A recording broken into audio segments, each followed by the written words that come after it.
cuando parta. Por favor. Perfecto. Ahora ya se está conectando la gente. Así que bueno, a todos muchas gracias por conectarse al seminario Crecimiento Económico en Chile, Claves para la Recuperación, que está organizado por la Facultad de Economía y Administración junto a CLAPES UC. Muchos de ustedes ya se habían inscrito hace algunas semanas, por lo que les agradecemos especialmente la espera y el interés. Y mientras se van conectando más personas, vamos a presentar a los expositores, que tienen currículos muy extensos, así que los vamos a simplificar lo más posible. Tenemos con nosotros al ministro de Hacienda, Rodrigo Cerda, ingeniero comercial UC y doctor en Economía de la Universidad de Chicago. En el ámbito académico ha sido profesor de nuestra universidad y director alterno de CLAPES, mientras que en lo público se destaca principalmente su rol como director de presupuesto de Codelco y actualmente como ministro de Hacienda. También tenemos el gusto de contar con Claudia Martínez, profesora titular del Instituto de Economía, economista de la Universidad de Chile con un doctorado en la Universidad de Michigan. Y seguimos con Felipe Larraín, profesor titular del Instituto de Economía y miembro del Comité Ejecutivo de CLAPES, ingeniero comercial UC y doctor en Economía de la Universidad de Harvard. Ha sido 2 veces ministro de Hacienda, por lo que seguro entiende bien al ministro Cerda. Quienes tengan preguntas, al final las vamos a hacer a través del chat, y ahí vamos haciendo los expositores. Y no les quito más tiempo y dejo con ustedes al ministro Rodrigo Cerda.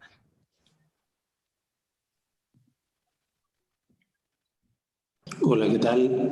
Primero que nada, bueno, agradecer la invitación, agradecer poder estar aquí con ustedes, bueno, muchos amigos, estoy muy contento de estar aquí, y también disculparme por no poder haber estado hace unos días atrás. Lamentablemente eso nos complicó mucho la agenda por el tema, bueno, por varios temas que habían medio urgentes, pero sí que muchas gracias por la paciencia y por permitirme estar acá.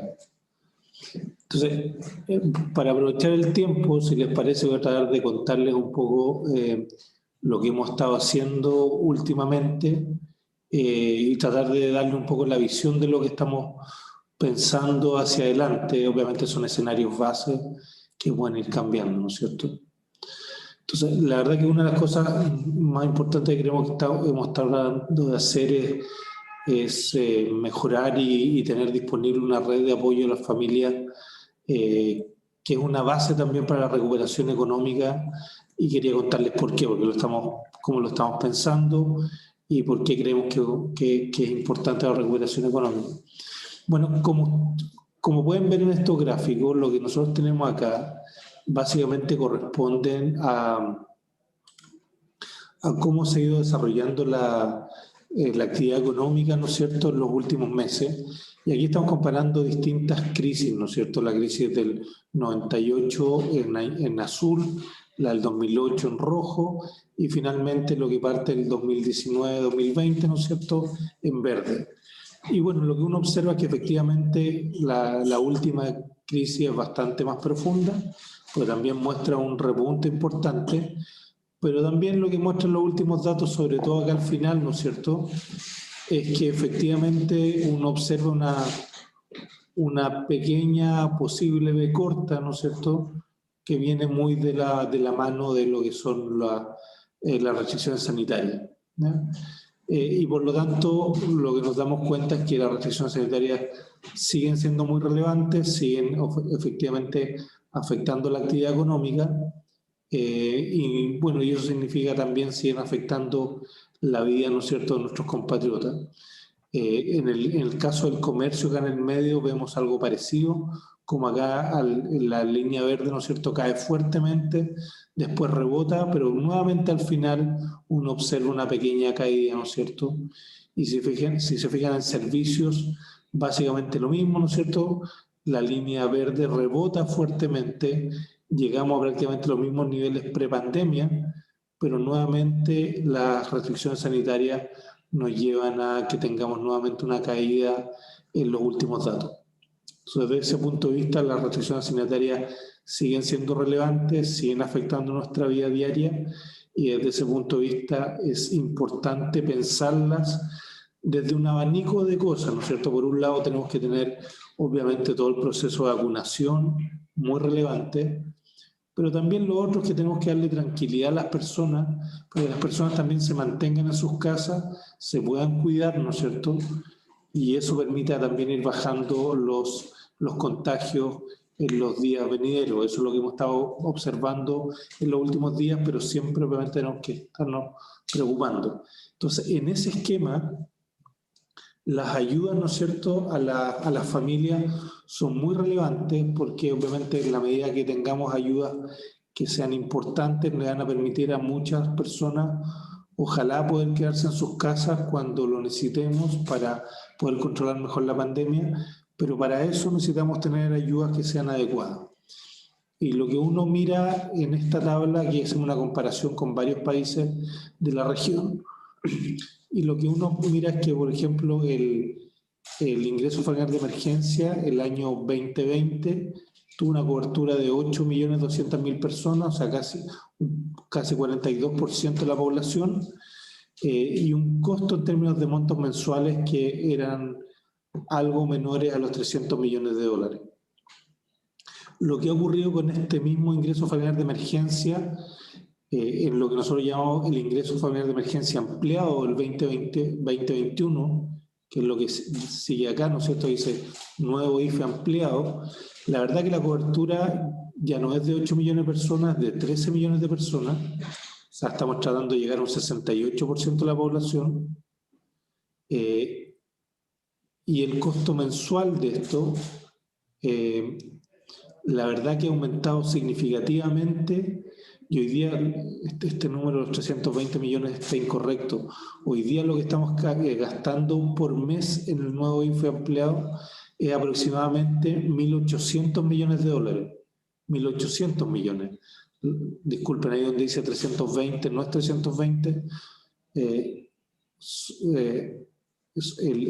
gasto total son cerca de 1.800 millones de dólares, y eso es para que tengan una idea de la magnitud de lo que del esfuerzo que se está haciendo en términos fiscales. Bueno, y eso es importante porque, claro, si se dan cuenta, nosotros estamos llegando con este instrumento, con el IFE, estamos prácticamente casi el 70% de la población, eso hoy día con el 80% del registro social de hogares. Y claro, cuando nos comparamos con otros países, efectivamente otros países que destacan, otro ha sido Estados Unidos, cuya cobertura también es amplia, pero llega prácticamente al 51% de la población con sus cheques de ayuda. Y cuando nos comparamos con otros países, la verdad es que estamos con ayudas que son en cobertura bastante mayores que otros países como los que tenemos acá, Argentina, Brasil, ¿no es cierto?, Bolivia, etc. Entonces, claro, ¿qué es lo que estamos viendo? Y eso voy a volver a este después. Lo que estamos viendo entonces es que el ingreso familiar de emergencia, en términos de gasto, ¿no es cierto?, ha ido aumentando paulatinamente y de forma muy rápida. Esta es la evolución del IFE medido en gasto del IFE, y esto es como se iba acumulando el gasto. Y si se dan cuenta, hasta marzo, hasta diciembre, bueno, había crecido, pero se había mantenido relativamente plano, y de ahí, desde febrero en adelante, empezamos a mirar una aceleración muy importante. Y la aceleración tiene que ver con, básicamente, porque hoy día se pagan, ¿no es cierto?, beneficios que son 100.000 pesos por persona.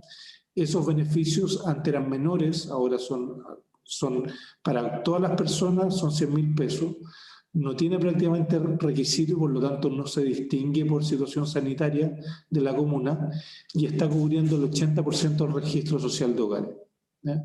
Y esto tiene costos que son bastante amplios. Como les digo acá, el costo fiscal para 3 meses son prácticamente 5.500 millones de dólares.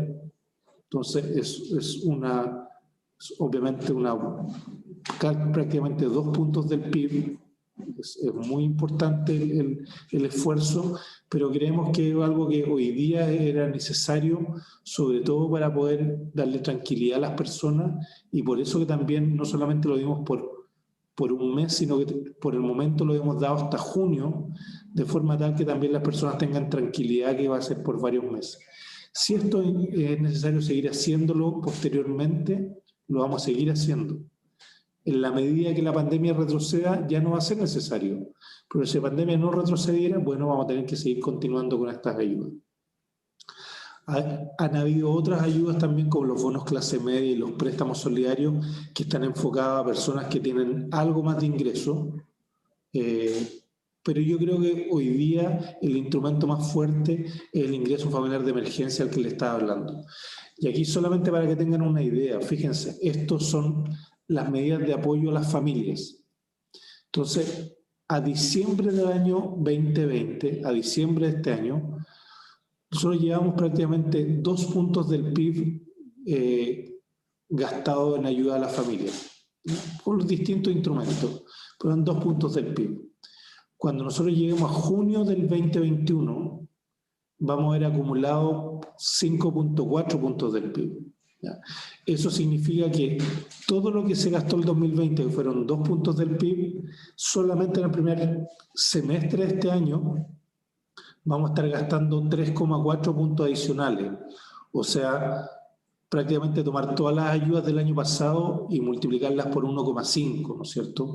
Eso es lo que va a ocurrir en solamente el primer semestre, y por eso que ven lo que tenemos acá en este gráfico es cómo han ido evolucionando las ayudas acumuladas, y para que vean cómo se están aumentando rápidamente en este primer semestre. Todo esto lo hacemos pensando obviamente en dar más tranquilidad a las personas, y que nos permita también esto ocuparlo como también una herramienta que nos ayude también a tener mayor control de la situación sanitaria. Ahora, viene toda una segunda fase, que es lo que está empezando a ocurrir ahora. Nosotros creemos, tal como les he dicho hasta ahora, creo que tenemos un muy buen instrumento, que es el ingreso familiar de emergencia, que está llegando a muchas personas, pero así todos entendemos que es importante seguir mejorando en la medida que sea necesario. Y en ese escenario, hoy día lo que hemos empezado a hacer desde el gobierno, pero también, ¿no es cierto?, con el Congreso, es que hemos estado tratando de generar un diálogo que nos permita ir mejorando todas las ayudas sociales si fuera necesario. Y ahí donde hoy día se está generando todo un diálogo, que es lo que llamamos el diálogo, ¿no es cierto?, de los mínimos comunes. ¿Ya? Este diálogo, de alguna forma, también lo que nos permite es mejorar las ayudas, tal como les decía, pero también nos permite generar un diálogo con la oposición, ¿no es cierto?, y con Chile Vamos, que es la coalición de gobierno, que nos permita también generar tranquilidad en términos de que, bueno, la clase política también se puede poner de acuerdo y puede generar, ¿no es cierto?, las tranquilidades y las certezas necesarias a las personas para que también tengan más tranquilidad, y eso nos permite nuevamente controlar la situación sanitaria, pero también sea una base para poder reactivar el país y la economía en los meses que van a seguir. Y en ese sentido, otra cosa muy relevante va a ser la reactivación. Nosotros vemos esto como 2 tiempos, ¿no es cierto? Hay un primer tiempo que tiene que ver mucho con las ayudas sociales, que nos permiten también, ojalá, en la medida que sea posible, poder controlar los contagios, y eso también nos permite, ojalá, que disminuya y la pandemia retroceda. Y una vez que ocurra eso, ojalá lo antes posible, pero obviamente tenemos incertidumbre con respecto a eso, la segunda parte de este partido, creo yo, tiene mucho que ver con la reactivación económica. Y obviamente esto es muy relevante porque hay muchos chilenos que han perdido sus trabajos y que es necesario que los retomen. Y ahí lo que estamos pensando es que, claro, hemos visto que efectivamente la actividad económica ha tenido un rebote en los últimos meses, pero sí reconocemos que todavía, si bien hemos tenido algo más de diálogo con el Congreso, y eso nos permite también ir disminuyendo la incertidumbre que existe y que puede afectar, ¿no es cierto?, también a la economía, sí nos damos cuenta que hay que ir apoyando con otros instrumentos. Y esos otros instrumentos tienen que ver mucho con lo que son, lo que tiene que ver con el FOGAPE, que básicamente son garantías, ¿no es cierto?, para generar mayores colocaciones comerciales y por lo tanto ir generando también, ojalá, que el crédito se mantenga robusto, ¿no es cierto?, para ir nuevamente generando actividad económica, pero también nos damos cuenta que es muy importante todo lo que tenga que ver con empleo, y para eso tenemos hoy en día 3 subsidios que son bien relevantes en términos de monto, que tienen que ver, unos que van directamente a las empresas y por lo tanto son por el lado de la demanda, que son los subsidios contrata y regresa, que están acá a la derecha. Pero acabamos de hacer un tercer subsidio, que es un subsidio a la oferta, un subsidio similar a lo que es el subsidio al empleo joven o al subsidio al trabajo de la mujer, donde básicamente se le entrega también un subsidio a las personas que encuentran trabajo, ¿ya? Y ese es otro instrumento que estamos ocupando intensamente. Y lo otro que es muy relevante, aparte de los subsidios, ¿no es cierto?, al empleo, tiene que ver con la ejecución que nosotros tenemos de nuestro presupuesto público. Y lo que hemos tratado de hacer es apurar lo más posible la ejecución. Solamente para mostrarles algo, la ejecución acumulada de los presupuestos, generalmente al mes de marzo, para cada uno de los años, rondaba entre 20% y 23%. Nosotros este año ya estamos por encima del 26% del presupuesto.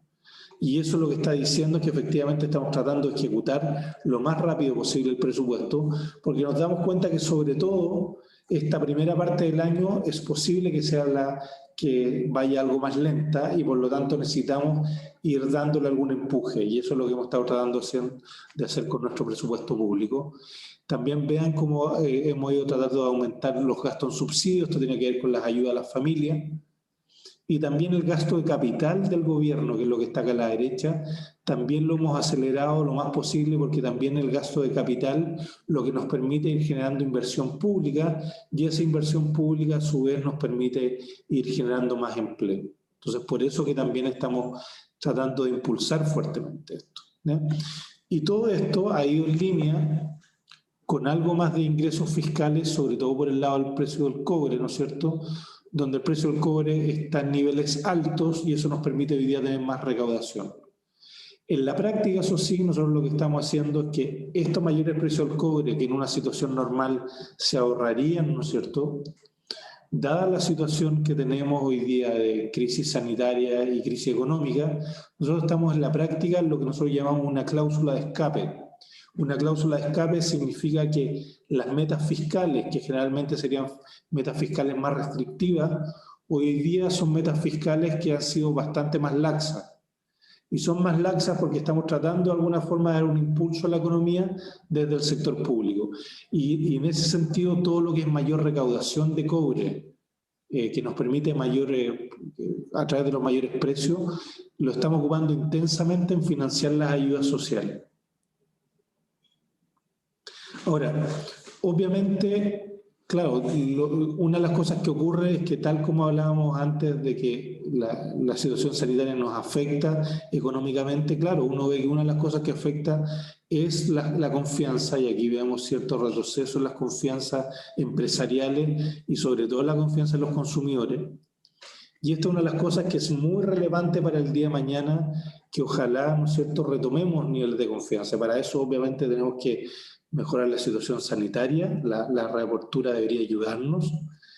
Y también, obviamente, creo que en ese sentido es importante los diálogos que tenemos con el Congreso, porque en la medida que tengamos diálogo y mayor tranquilidad, ¿no es cierto?, sobre todo en la discusión pública, creo que eso también va a ayudar a recuperar la confianza y que las personas, ¿no es cierto?, retomen de alguna forma su vida más normal y niveles de optimismo más normales. Como les decía, la gran preocupación que tenemos, eso sí, es el empleo, que efectivamente se mantiene con creaciones que todavía son algo lentas, ¿no es cierto? Y por lo tanto, esto va a ser uno de los temas de los días que vienen o los meses que vienen. Seguramente la reapertura nos va a ayudar, pero también es importante desde ese punto de vista que nosotros mejoremos, si es que sea necesario, todo lo que sean los subsidios al empleo, ¿cierto? Y por eso siempre lo estamos mirando y viendo cómo van evolucionando. Y claro, todavía Una de las cosas que lamentablemente todavía nos acompaña es la incertidumbre que eso puede afectar la inversión y el empleo. Y por eso que nuevamente es tan relevante generar diálogos, ¿no es cierto?, en el país que vayan de alguna forma también haciendo retroceder la incertidumbre hacia adelante para poder echar nuevamente a andar sobre todo lo que es la inversión en nuestro país. Ahora, lo que sí nos puede ayudar es que efectivamente lo que uno está observando es que hay, por distintos motivos, ¿no es cierto?, tanto por los retiros desde los fondos de pensiones, como también por, yo creo, también las ayudas del gobierno, hemos visto también que parte de todo esto también ha redundado en que los saldos en las cuentas corrientes y en las cuentas vistas han tendido a aumentar. Y eso también lo que nos lleva es que seguramente en la medida que tengamos mayor reapertura de la economía, varios sectores, sobre todo el sector servicio, debería tener un impulso importante desde el lado de la demanda, ¿no es cierto?, una vez que tengamos esta reapertura. Y eso efectivamente nos puede permitir también tener un impulso importante en la economía en los meses venideros. Así todo, y ya para ir terminando, lo que vemos, ¿no es cierto?, es que paulatinamente tanto las estimaciones de crecimiento de distintos actores, en este caso del Banco Central a la izquierda, como la expectativa de la encuesta de expectativa económica que hace el Banco Central, varios analistas, han llevado a que se está acelerando las perspectivas de crecimiento para este año. El Banco Central hoy día en punto medio, el rango del central está en 6,5 para este año, mientras que la encuesta de expectativa ya está en 6,2. Todo eso nos está acelerando, ¿no es cierto?, las expectativas de crecimiento para este año, muy posiblemente de la mano tanto los impulsos que vienen tanto del sector monetario, fiscal, como desde fuera, ¿no es cierto? Y eso, bueno, obviamente también son buenas noticias para la economía, en la medida también que desde el sector fiscal nos va a permitir recaudar más, ¿no es cierto?, y también seguir financiando en la medida que sea necesario esta ayuda fiscal.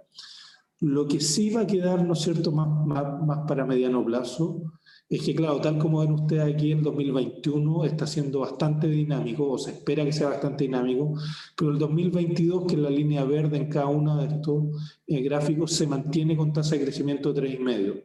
Y obviamente lo que tenemos que tratar de hacer es volver a tender a que la economía crezca más fuerte en términos más de tendencia en el mediano plazo.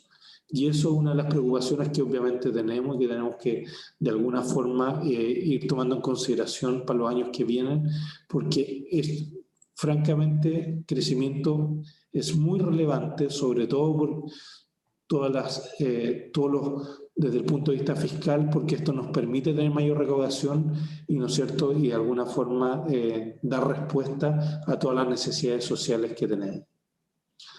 Esto era básicamente lo que quería contarles. Muchas gracias por la invitación y entiendo que ahora van a seguir hablando tanto Claudia como Felipe.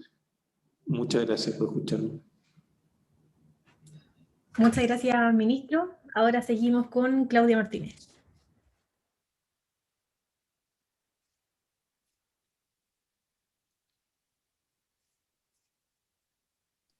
Hola. Buenas tardes, muchas gracias por la invitación.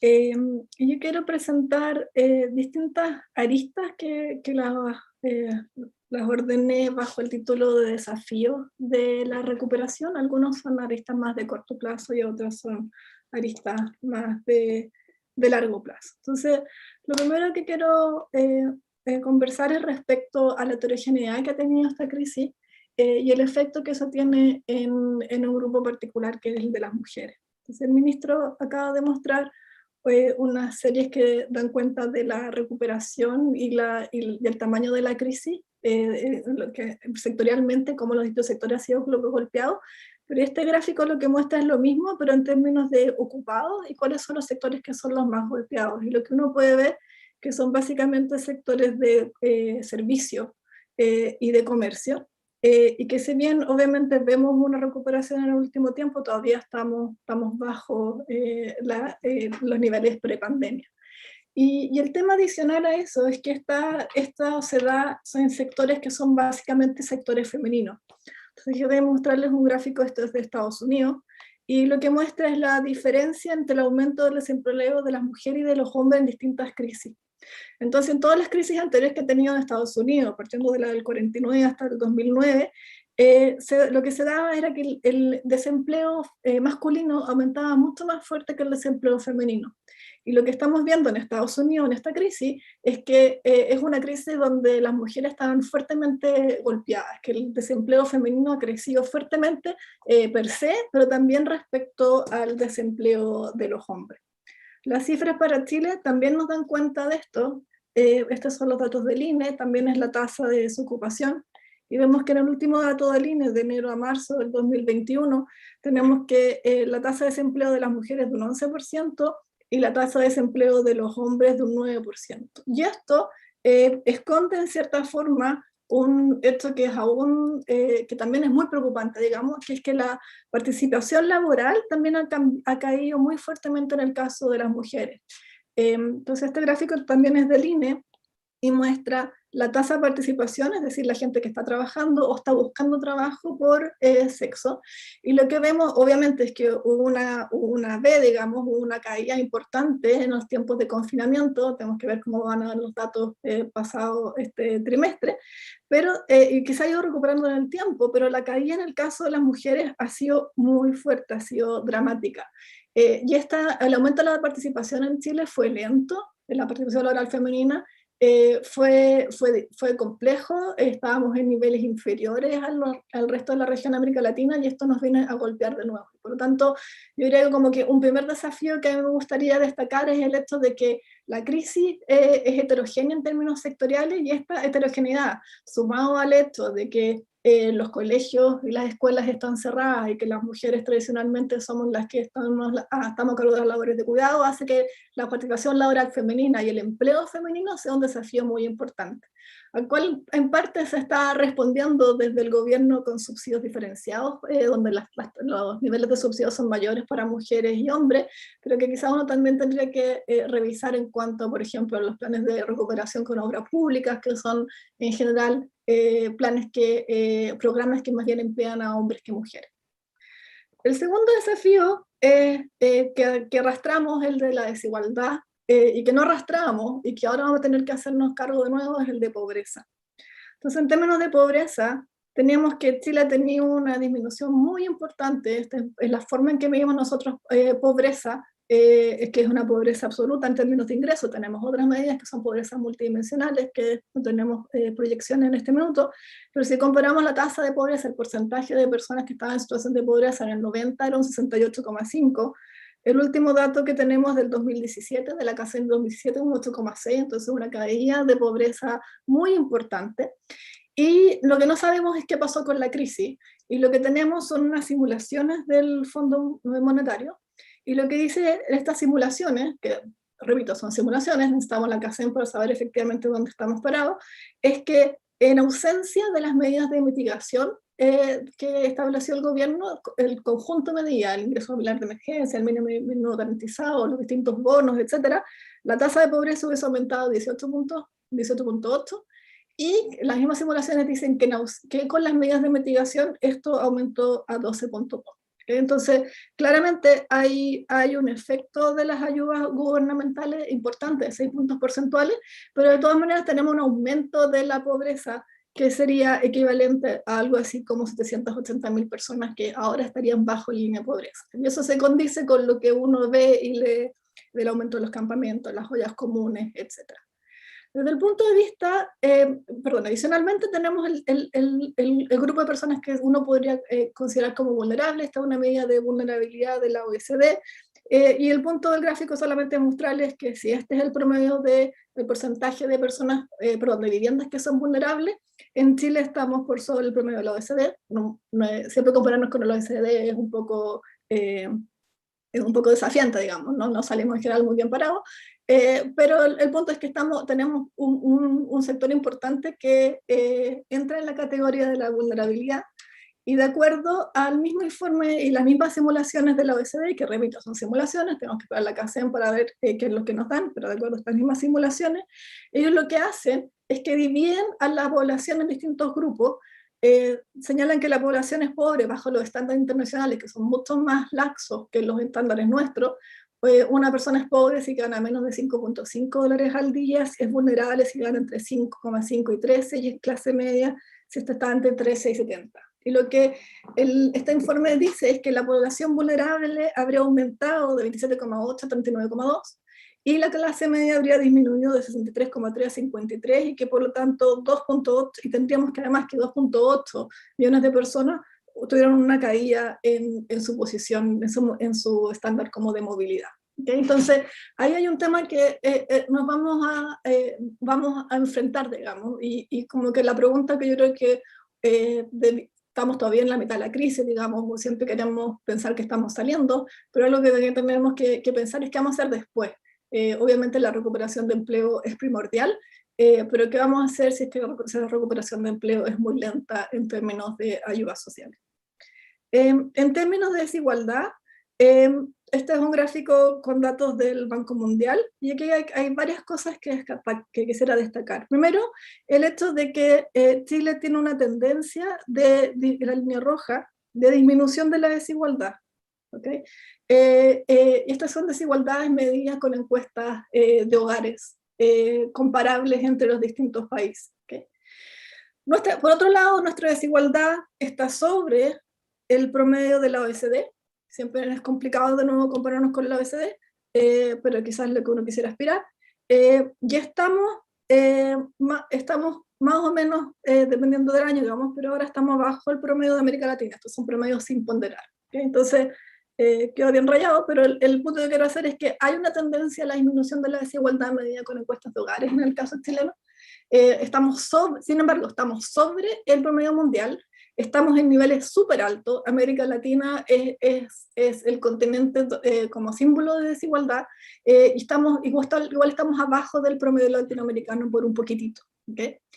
Por un lado, entonces hay una tendencia a la disminución de la desigualdad. Ahora bien, vale la pena señalar que de acuerdo a las simulaciones del Banco Mundial, la desigualdad habría aumentado sin las medidas de mitigación, y que sin embargo esa desigualdad según las mismas simulaciones permaneció constante con las medidas de mitigación, pero sin embargo hay que destacar que hay una discusión en la academia de que eventualmente las encuestas de hogares no están capturando bien los ingresos de las personas que tienen más altos ingresos. Una vez que uno intenta capturar esos ingresos, que lo tiene que hacer con datos tributarios, la desigualdad en Chile parece aún mayor que la que muestran las encuestas de hogares, y la trayectoria parece mucho más estable. Y ahí yo creo que una cosa que uno debiese como tratar de mostrar es que hay un espacio para que se realice algún tipo de acuerdo metodológico de cómo medir desigualdad considerando aquellos ingresos que fundamentalmente de las personas de altos ingresos que no aparecen en las encuestas de hogares. En términos de movilidad social, que es una última arista que uno mira cuando habla de pobreza, de igualdad de oportunidad, de igualdad de resultados, este gráfico también es de la OECD, y lo que trata de mostrar es el número de generaciones que le tomaría a una persona del 10% más pobre para alcanzar el ingreso medio, y estamos sobre el promedio de la OECD también. No somos los peores, digamos. Hay países que les toman más generaciones. Aquí le tomaría 6 generaciones a una familia alcanzar del 10% más bajo, alcanzar el ingreso medio, que es harto tiempo. Son hartos niños y abuelos, etc. Claudia, llevamos 10 minutos. Disculpe, entonces me voy a apurar. Entonces, el penúltimo punto que quería mostrarles es la brecha educacional. Y aquí yo creo que hay una preocupación importante que tenemos que hacernos cargo de la recuperación, y que puede tener efectos de largo plazo. Estos shocks de corto plazo pueden tener efectos severos de largo plazo. Y aquí la primera preocupación es la deserción. Esto es de que niños y jóvenes dejen de estar en el sistema educacional. Que el hecho de haber tenido los colegios cerrados un año, y ya vamos casi estamos en un tercio del segundo, puede generar algún desapego, sumado al hecho de que las familias están con problemas económicos, sumado a las situaciones de cuarentena, sumado a las dificultades de establecer contacto con la escuela y actividades sincrónicas, etc. Eso genera un aumento de la deserción. En el 2019 habían 186.000 niños y jóvenes fuera del sistema educacional. Las simulaciones de Mineduc es que esto iba a aumentar en un 43%, no iba a aumentar, podría aumentar en un mal escenario en un 43%. Sin embargo, lo que se observó en los datos es que se vio un aumento de la mitad de lo que se proyectaba. Esto es discutible o uno lo mira con un poco de cuidado, porque como los colegios están cerrados, las matrículas de alguna forma son bastante como automáticas, eventualmente este dato no es tan duro, digamos, y se mantiene, al menos yo mantengo la preocupación de qué pasa con la deserción, y una vez que un niño sale, un joven sale de la escuela, cuesta mucho recuperarlo, que vuelva a la escuela, y por lo tanto acá también es un lugar donde uno debe estar muy atento. Y adicional a eso, adicional a la gente que salga del sistema, tenemos el tema de que no todos tienen las mismas condiciones para conectarse. Esto es basado en la CARCEN en 2017, pero está publicado en una publicación de Isaguirre del CEP, y lo que muestra que a nivel nacional solamente un 66% de los estudiantes tienen acceso a computador y internet. Y obviamente hay una alta variación. En el 20% más rico es un 96% de los niños, en el 20% más pobre es un 47% de los niños. Entonces, básicamente esto nos diría que la mitad de los niños no están teniendo clase en forma online, eventualmente están teniendo acceso de otra forma, uno escucha de profesores que van a las casas, que reparten guías, etc., pero obviamente esa no es la clase que uno se imagina, y estas brechas educacionales pueden aumentar la desigualdad en el futuro, y pueden tener un impacto de largo plazo, obviamente en el desarrollo de los niños. Entonces, uno debe estar pensando también en cómo compensar esta brecha desde ya. Y por último, algo que Rodrigo probablemente está mucho más consciente y sabe mucho más detalle que yo, es el término de balance presupuestario. O sea, una preocupación que tenemos que tener en la recuperación, probablemente no ahora, no es el minuto, pero sí, ahora es el minuto de dar impulso fiscal, pero sí en algún minuto tenemos que pensar el hecho de que la deuda está aumentando, y está aumentando fuertemente. Y ese aumento de deuda va a llegar algún minuto en que puede no ser sostenible en el tiempo. Y hay una preocupación que uno tiene, o sea, hay dos formas de disminuir la deuda o disminuir el déficit fiscal. Uno es gastando menos y otro es recaudando más.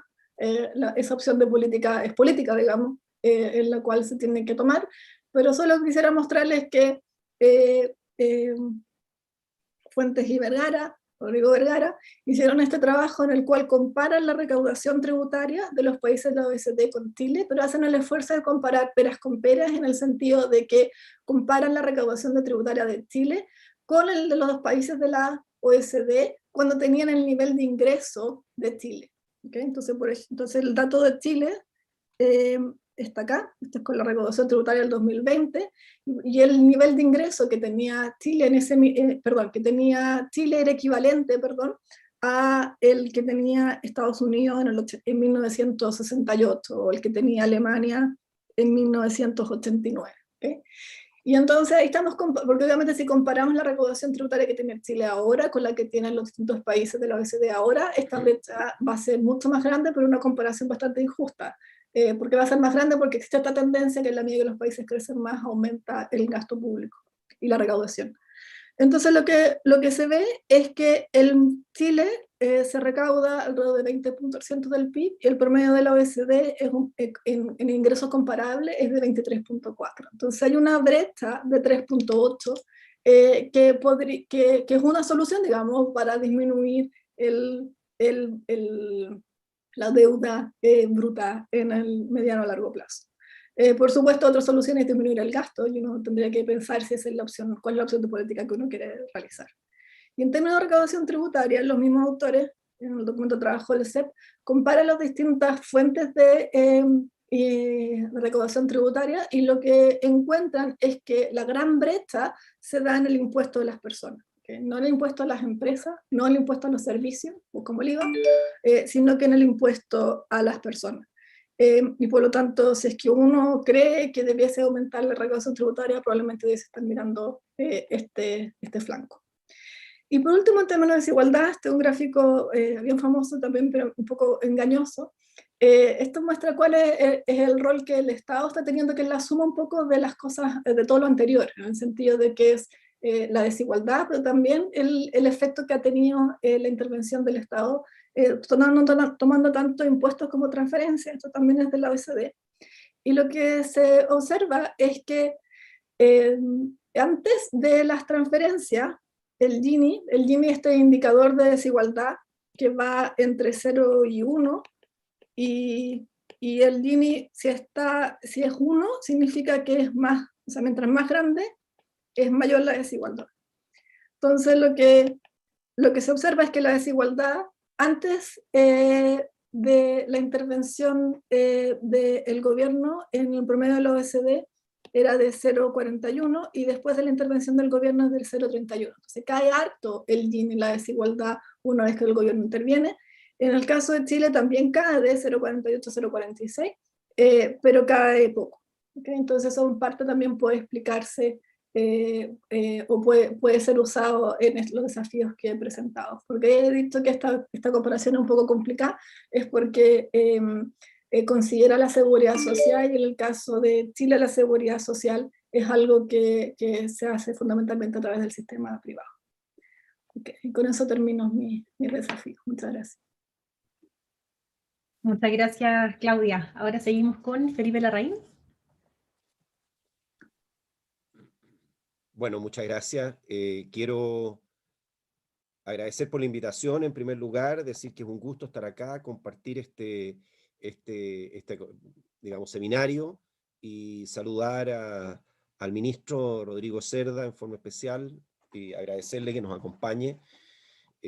Así es que voy inmediatamente, creo que tengo varios puntos en común, pero tengo bastantes cosas complementarias. Lo primero es mirar, yo quiero mirar el contexto externo, porque el contexto externo, que aunque no nos pusimos de acuerdo, es importante en términos de los desafíos y oportunidades para la economía chilena, las oportunidades y riesgos que tiene para Chile el contexto internacional. Y lo primero es que no podemos todavía cantar victoria sobre la pandemia.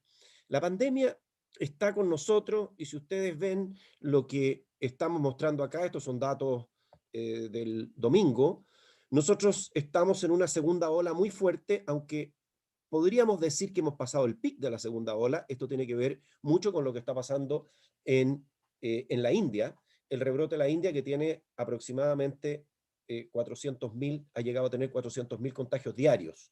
Y eso es para que no nos relajemos. El problema está con nosotros, tenemos pandemias, tenemos distintas cepas, tenemos efectividad de vacuna y otras cosas que están ahí, y que puede ser un problema en la recuperación. Ahora, uno podría también decir, bueno, ya pasamos, no sabemos, la gripe española tuvo 3 pics. ¿Ah? O sea, aquí tenemos segunda ola, la gripe española tuvo 3 olas, ¿no es cierto? Y de hecho la más fuerte fue la segunda y no la primera. Aquí está siendo más fuerte esta segunda ola o tercera, dependiendo de cómo la consideramos. En términos de vacunación, la vacunación es muy desigual. Estos también son datos al 9 de mayo.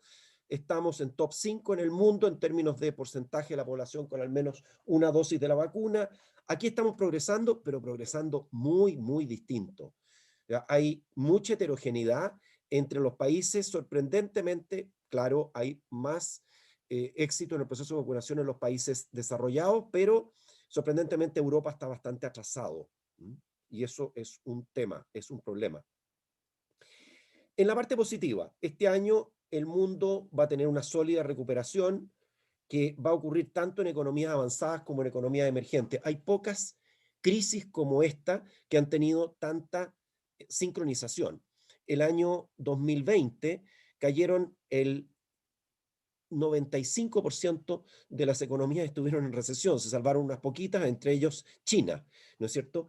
Bueno, ¿y esto cómo está ocurriendo? Tanto emergentes como avanzadas, los promedios esconden muchas diferencias, y aquí les puedo mostrar, Latinoamérica está dentro de los que ha tenido más complicaciones. ¿Por qué? Porque Latinoamérica estamos en una situación en la cual la caída del 2020 no se recupera en 2021, distinto de lo que ocurre en Chile. pero esta caída no se recupera.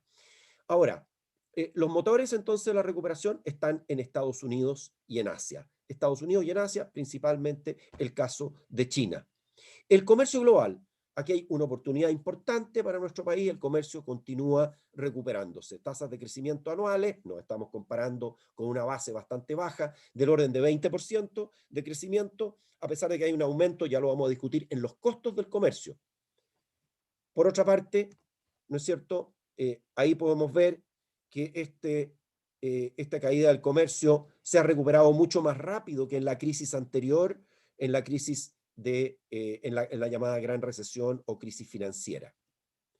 Este es un momento histórico en los precios de materias primas y podemos ver acá el índice de Bloomberg o, si ustedes quieren, aquí a la izquierda, estamos en niveles máximos desde el año 2011 y si vemos otro indicador que es el porcentaje de commodities con una rentabilidad de 50% más, estamos en los niveles más altos desde los años 70, desde la escalada de los precios del petróleo por ahí, por el año 73. Por lo tanto, tenemos una situación que nos está favoreciendo, ya lo comentaba el ministro hace un momento atrás.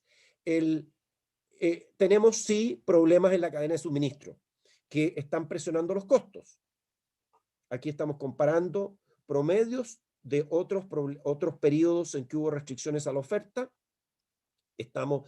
La curva negra es un índice que viene del sector manufacturero, un índice de precios del sector manufacturero que está revelando una aceleración en los precios en este sector. Ahora, ¿cuándo se normalizará? En las recesiones, en los periodos de interrupción de suministro anteriores, toma como 24 meses. Ya llevamos como 12, de tal manera que uno pudiera esperar que esto se va a recuperar. Por ejemplo, aquí a modo de ejemplo, en Alemania, estamos con casi el 50% de las empresas manufactureras que están reportando escasez de bienes intermedios. Esto es un tema importante en el momento de la recuperación. Y otra cosa que me parece importante también es ver dónde están, como un resumen, dónde están los riesgos. En una encuesta reciente, yo creo que los están presentando en forma adecuada.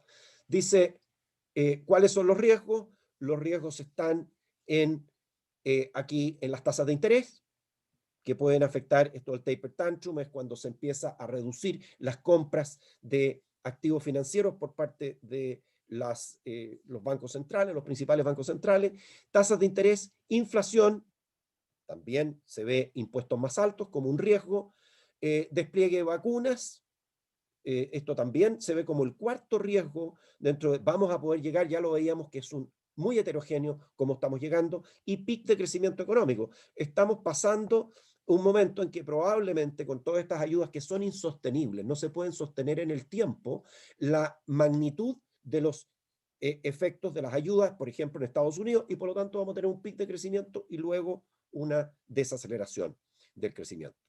Bueno, eso respecto del escenario externo. Vamos a la economía chilena y aquí hay muchas cosas que van a ser comunes. En primer lugar, la actividad, ya lo decía el ministro, alcanza niveles prepandemia. Es cierto que primero el IMASEC de marzo nos sorprendió favorablemente, pero hubo una caída en el IMASEC desestacionalizado, pero ya tenemos recuperados los niveles prepandemia. Marzo cae respecto de febrero en la serie desestacionalizada, pero ciertamente estamos, esto se me pasó, así como es muy, ahí estamos. A pesar de eso, y que tenemos, esto está afectado por los niveles de restricciones que hubo, digamos, después del verano, la actividad económica, ¿no es cierto? Alcanzamos niveles prepandemia, pero el nivel de incertidumbre, aquí nosotros hacemos un índice en Clapes UC, tenemos que está en niveles elevados todavía la incertidumbre. Entonces, bueno, ¿qué está pasando con el COVID? ¿Podemos cantar victoria? Yo creo que todavía no. Efectivamente, los promedios móviles de contagios en los últimos 7 días han caído, pero todavía estamos en niveles elevados de contagio, comparado sobre todo con este periodo entre julio y diciembre, recordábamos los 2.000 casos diarios. Y hay un estrés en los sistemas de salud porque tenemos todavía un alto número de hospitalizados en los sistemas en la UCI. Bueno, ¿dónde creemos que hay un elemento muy positivo? Ya lo mencionaba el ministro hace un rato atrás, tiene que ver con algunas cosas que él decía. La inversión. Vamos a tener, nosotros pensamos que somos más optimistas, nuestras proyecciones son que la inversión puede crecer del orden de 9 a 12% este año. Esto lo están indicando las importaciones de bienes de capital, que están muy fuertes. También la aceleración de la inversión pública, otro de los elementos que mencionaba el ministro. Pensamos que aquí puede haber un elemento importante. El crecimiento, entonces, el crecimiento anual va a estar en la parte alta de este rango. Nosotros pensamos que en esta proyección de 6 a 7% somos más optimistas que el promedio del mercado. La encuesta de expectativa económica apunta a un 6,2, la estimación oficial es un 6, nosotros pensamos que esto va a estar más cerca del 7 e incluso puede sobrepasar el 7% de crecimiento. Ahora, ¿qué riesgos tenemos y desafíos en este escenario? Ya hemos apuntado algunos, pero en primer lugar, lo decía Claudia hace un momento atrás, es el tema del fuerte estímulo fiscal. Absolutamente necesario, pero importante que esto sea transitorio porque no podemos sostener, ella apuntaba a unos niveles de deuda a fines del año 2020 de 33,5, pero las proyecciones oficiales son que estaríamos bordeando el 40% de deuda PIB hacia el 2024-25, ¿no es cierto? Y por tanto, ahí solamente no puedo dejar de mencionar, Claudia, le voy a mandar un trabajo que acabamos de hacer con Óscar Perelló, en que hacemos el mismo ejercicio, pero de otra manera, el ejercicio de la brecha con la OCDE. Y en este trabajo de la brecha con la OCDE, cuando nosotros hacemos análisis de regresión, que es distinto, creemos que es una metodología mejor que simplemente comparar cuando los países tenían el mismo nivel de ingreso per cápita de Chile. Nosotros hacemos un análisis de regresión y llegamos a que la brecha con la OCDE, cuando corregimos por 3 cosas, seguridad social, nivel de ingreso per cápita y estructura etaria de la población, llegamos a que la brecha con la OCDE pasa de los niveles que veía del 3,8 a niveles de, sin considerar estructura etaria, a niveles del 2,3 puntos del PIB y considerando la estructura etaria a niveles de 1,3 puntos del PIB. Por lo tanto, hay una brecha. La pregunta es cuál es la brecha. Creo que es una discusión interesante que hacer respecto de los cambios tributarios. A diferencia, y esto es algo que se ha planteado, a diferencia de la actividad económica, la recuperación del empleo es parcial y pierde fuerza.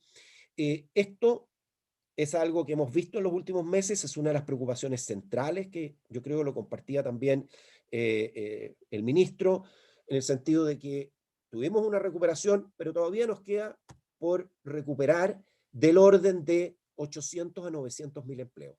Eso es lo que queda por recuperar. Hemos recuperado algo más de 1 millón, cerca de 1.100.000, pero perdimos como 2 millones. Entonces, en este proceso, ahí está todo el tema de los subsidios del Estado, el diseño de la política de subsidios de empleo para poder recuperar estos empleos perdidos. Y yo quiero terminar con una reflexión. Y la reflexión tiene que ver con lo siguiente, con que nosotros hablamos mucho del crecimiento 2021, pero ¿qué pasa luego del 2021? Nuestro crecimiento potencial está en torno, estos son los resultados del comité de expertos, al 2%.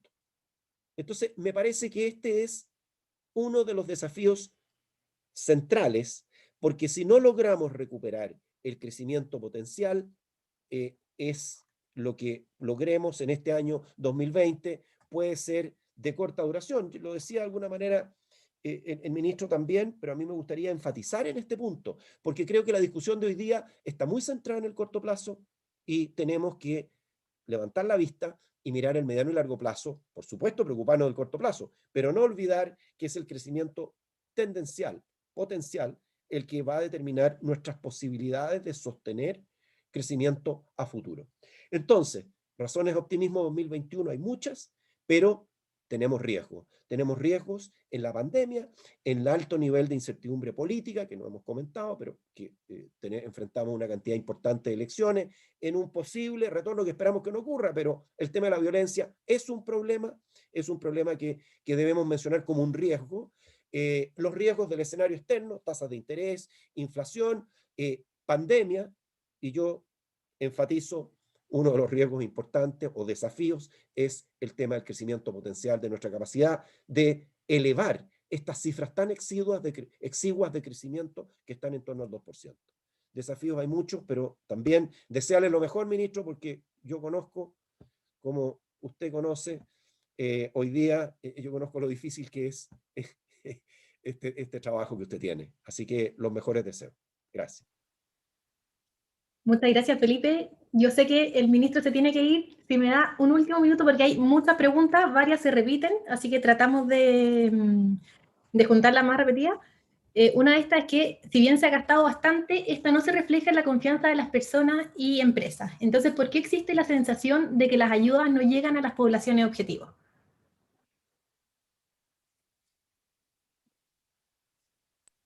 Me imagino que es para mí, ¿no es cierto?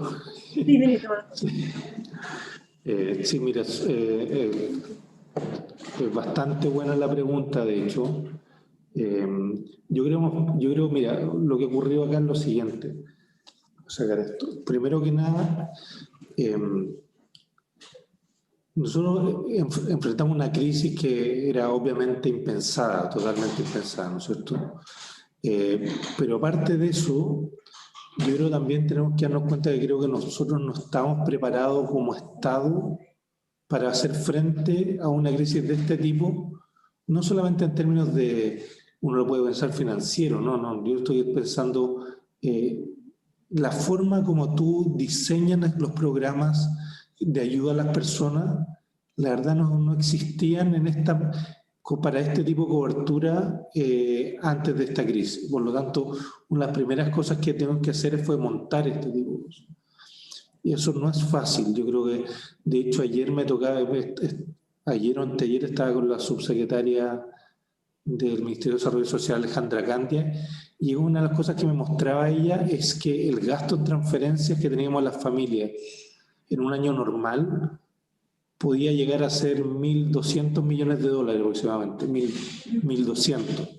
Solamente para que tengan ustedes una idea, hoy día en el ingreso familiar de emergencia, nosotros gastamos 1.800 millones en un mes.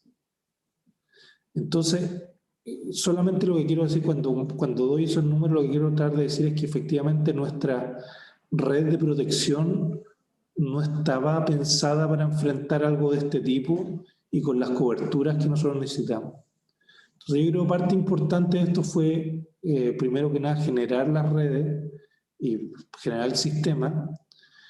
Y lo segundo también tiene que ver con que efectivamente las ayudas fiscales también tuvieron que ser pensadas para una pandemia que dura mucho tiempo. No, la verdad que si hubiéramos tenido seguramente la certeza de que iba a ser más corta, tal vez hubiera sido mucho más intensa al comienzo. Y bueno, se graduó obviamente al comienzo para también dejar espacio, sobre todo ahora al final, ¿no es cierto? Al final, digo, no sé si estamos al final, pero por lo menos en estos meses. Y claro, nosotros lo que nos hemos dado cuenta es que efectivamente hemos tenido, una vez que ya tenemos implementado la red y sabemos bastante mejor cómo llegar a las personas, efectivamente ahora lo que hemos optado es por ir lo más rápido posible, ¿no es cierto?, a las personas y prácticamente sin condicionamiento. Ahora, obviamente son políticas que tienen un costo fiscal amplio, son bien, obviamente como estamos diciendo, son políticas que son efectivamente bastante caras, pero que creo que en este momento lo ameritaban y lo ameritaba por las condiciones sanitarias, ¿no es cierto?, para darle tranquilidad a las personas. Y bueno, y por lo tanto decidimos hacerlo de esta forma. Pero bueno, creo que es parte, entonces bueno, creo que es parte también de este tema de que mucha de la forma como podíamos llegar no estaba creado, ¿no es cierto? Tuvimos que crearlo. Pero hoy día me parece que está bastante disponible y me da la impresión de que, bueno, por lo menos lo que hemos podido ver es que hay mucha gente que ya le está llegando con mucho más intensidad, no solamente en el ingreso familiar de emergencia. Hoy día, ayer me tocó dar un punto de prensa con la ministra de Desarrollo Social. Fíjate que al mismo tiempo ya llegamos con bonos clase media a 1.800.000 personas. Ayer estábamos hablando que las personas podían también solicitar préstamos sociales, ya llevamos prácticamente 700.000 préstamos sociales a los adultos mayores, a los pensionados, se les dieron bonos por 100.000 pesos este mes a prácticamente 1.300.000 pensionados, y además estamos llegando con bonos de 200.000 pesos para todas las personas que se quedaron sin saldo en sus cuentas de capitalización.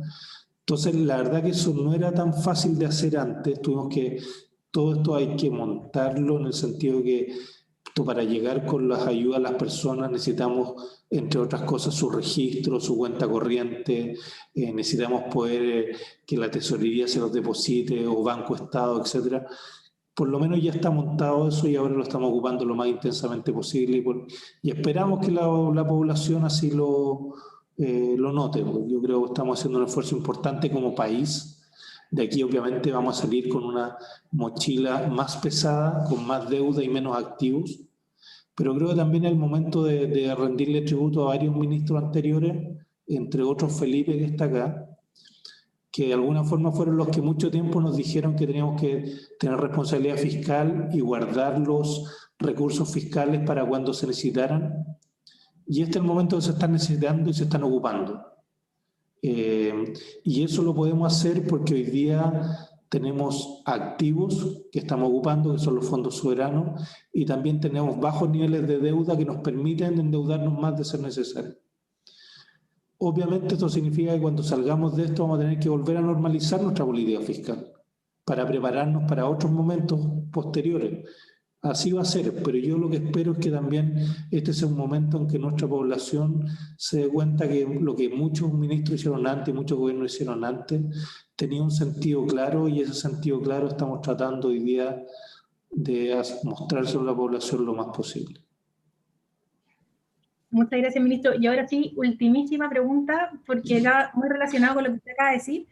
Nos preguntaron mucho sobre las fuentes de financiamiento para estas ayudas, cómo se ha comportado la deuda externa y cómo se espera pagar el gasto de las ayudas que vienen. Y si es que los parlamentarios están conscientes de esto. Sí, mira, entonces, claro, como les he dicho, de alguna forma nosotros estamos aumentando los niveles de deuda y disminuyendo nuestros niveles de activos, ¿ya? Ahora, cuando uno lo piensa también desde el punto de vista más macro, ¿no es cierto?, uno se da cuenta que este debería ser un shock transitorio, y como tal shock transitorio uno debería tratar de suavizarlo, ¿no es cierto? Y ese suavizamiento hoy día se está haciendo de distintas formas, esto a través de, como les decía, de las ayudas fiscales que estamos tratando de dar, y eso significa que eventualmente cuando tú tienes estos shocks negativos transitorios, también eso significa que tú también tienes que tener algo más de endeudamiento, y también puedes ocupar activos. Eso es lo que estamos haciendo. Ahora, pero para poder hacer eso, tú tienes que tener acceso a los mercados financieros. Y para tener acceso es un poco lo que yo te decía antes, que tiene que ver con que efectivamente hemos llegado con niveles de deuda que no eran tan altos. Y eso ha sido por la labor y la institucionalidad fiscal que tenemos nosotros. Ahora, y bueno, por lo tanto, nosotros estamos, a mí me toca hoy día tratar de movilizar recursos y que estén disponibles para la población, en eso estamos. Y después van a haber otros que les va a tocar después, tal vez muchos de los alumnos que están aquí con nosotros, que posiblemente son los futuros ministros de Hacienda, ¿no es cierto?, que les va a tocar también hacer la parte de volver a reconstruir todos nuestros activos, también tal vez volver a bajar algo los niveles de deuda. Y eso también yo creo que es importante, porque eso significa que cuando nuevamente tengamos una crisis como esta, o tal vez cuando tengamos otros eventos, nuestro país tiene muchos terremotos o eventos así, bueno, vamos a tener la capacidad fiscal para poder reaccionar. Entonces, de alguna forma, esta es una aposta que vamos haciendo todos uno tras de otro, pero tiene que ver con la forma también como se han hecho las cosas, yo creo, en nuestro país en los últimos 50 años.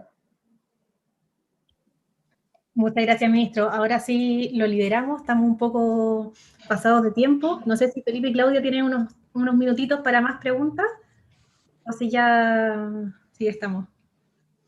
Muchas gracias, ministro.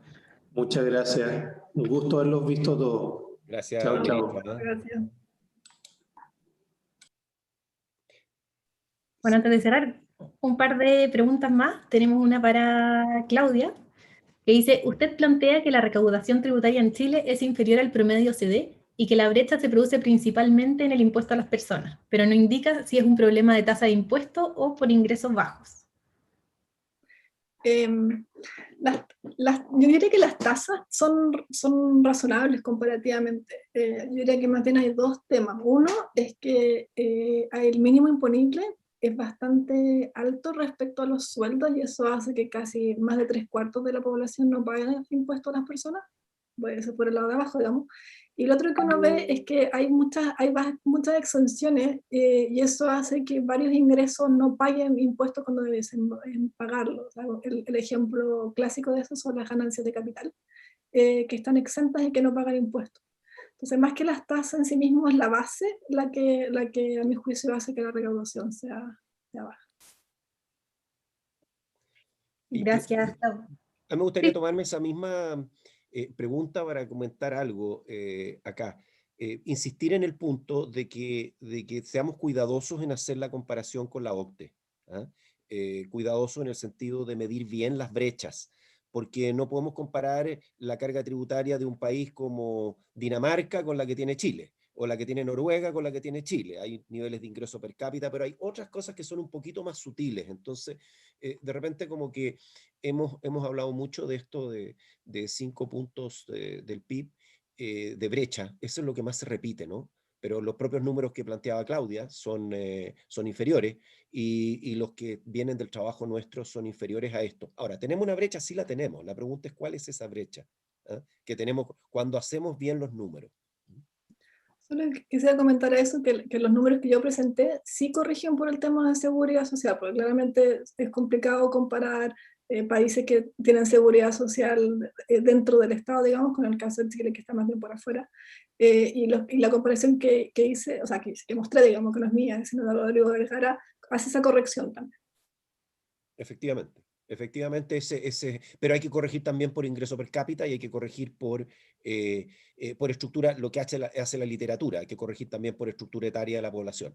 Hay poblaciones que son más viejas, que necesitan más transferencia, o sea, países que tienen poblaciones más viejas, digamos, tienen que financiar mayores niveles de transferencia. Efectivamente, no corrige por edad, pero sí por el ingreso per cápita, corregir. Con una metodología distinta, efectivamente. Y otra pregunta, Felipe, ¿cómo ve que los últimos sucesos han afectado la institucionalidad de Chile en el impacto a la inversión, sobre todo? Tales como los 3 retiros. Yo creo que hemos tenido un periodo complicado en materia de institucionalidad. Es complicado porque se ha pasado a llevar la iniciativa exclusiva del Ejecutivo, no una vez, sino en forma reiterada. ¿Ah? Entonces, más allá de lo que uno pueda pensar respecto de la política misma, ¿no? Está el problema del respeto a nuestra institucionalidad. Y yo creo que eso creo que es algo que vamos a tener que reconstruir. Y no solamente en lo que ya ha ocurrido, sino en la cantidad de proyectos que existen en este momento en el Parlamento que pasan a llevar la iniciativa exclusiva del Ejecutivo. Entonces yo creo que ciertamente es una preocupación y si eso afecta a la inversión, claro. Y cuando conversábamos el tema de la inversión, que va a tener un buen desempeño este año, tiene que ver con un impulso fiscal muy fuerte, con una baja base de comparación.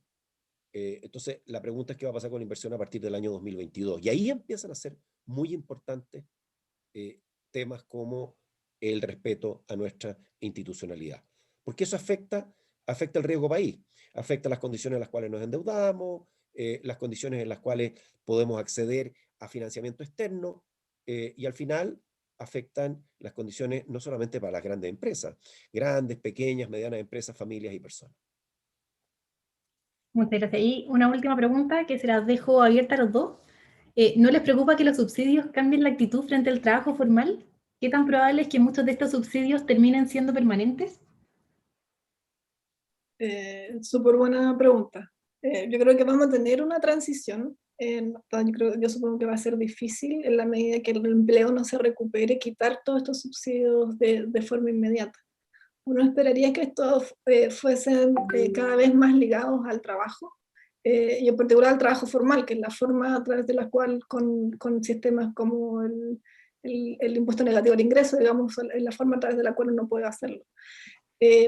Lo que observa uno en la literatura es que si bien teóricamente establecer subsidios puede tener un efecto negativo en el empleo, subsidio, así como el ingreso familiar de emergencia, digamos, que es como condición a la nada, en la práctica no se observan para montos razonables, digamos, bajos, que son en general los montos que se manejan de subsidio, no se observan un efecto negativo, o sea, la gente igual sale a trabajar.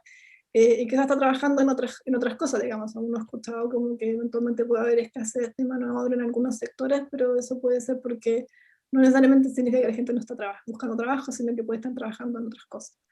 Entonces creo que es una combinación. Y una combinación. La pregunta depende, hay que pensar bien cómo uno los diseña de manera tal que no generen efectos negativos. Pero sí, mal diseñados podrían llegar a tener. Bueno, en la misma línea, yo concuerdo con lo que ha planteado Claudia. Creo que el tema del diseño es absolutamente central, el diseño del subsidio.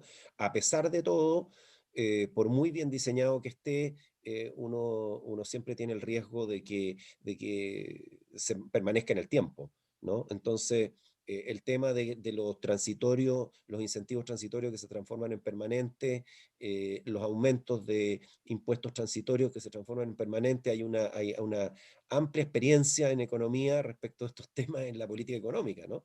Entonces creo que es absolutamente central el diseño, que estén diseñados para promover el empleo, ojalá el empleo, como decía Claudia, el empleo formal, que es el que tiene mejores condiciones, el que da más protección a las personas, empleo de mayor calidad, y adicionalmente el retiro de los incentivos cuando la situación mejore y la economía tome su propia fuerza. Muchas gracias, la verdad es que tenemos muchas preguntas y podríamos seguir para rato, pero ya nos pasamos del tiempo. Nos han pedido también las presentaciones, así que si después las pueden mandar, las vamos a dejar en la página web de la Facultad de Economía y Administración y de CLAPES. A todos muchas gracias por conectarse, especialmente le agradecemos a nuestros panelistas por la buena disposición y la buena voluntad, y eso, que tengan una buena tarde. Muchas gracias. Chao, gracias por la invitación. Gracias. Muchas gracias, Felipe, Claudia y Made por la excelente conducción. Gracias.